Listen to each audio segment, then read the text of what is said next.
I can review that stuff. I think we can just send it to Tori.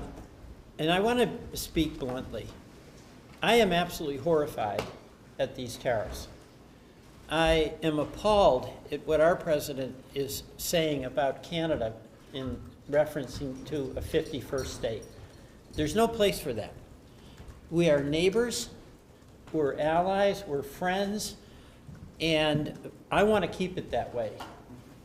You know, our major concerns, we've got 4 points that I'm going to bring up today.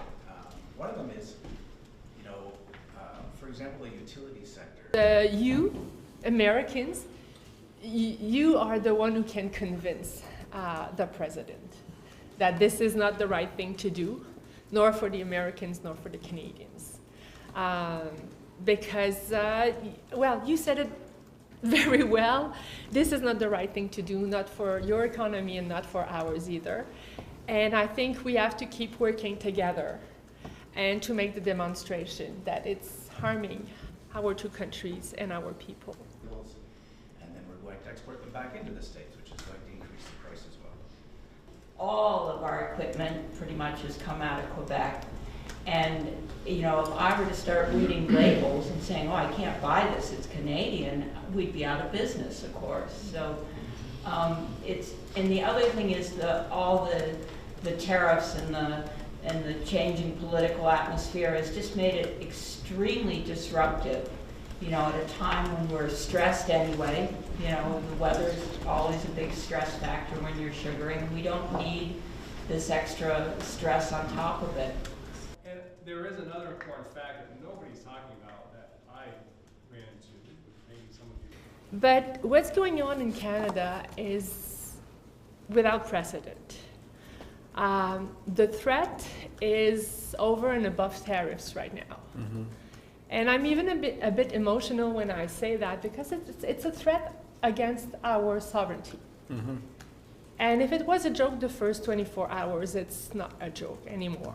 Mm-hmm. We take it very seriously. I don't support the tariffs. My team doesn't support the tariffs.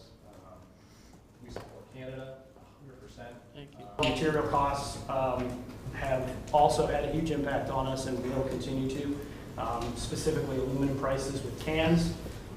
That 25% increase on the tariff will simply just get passed along to us and get basically built upon and probably end up being much larger than that as an ultimate cost to our beer.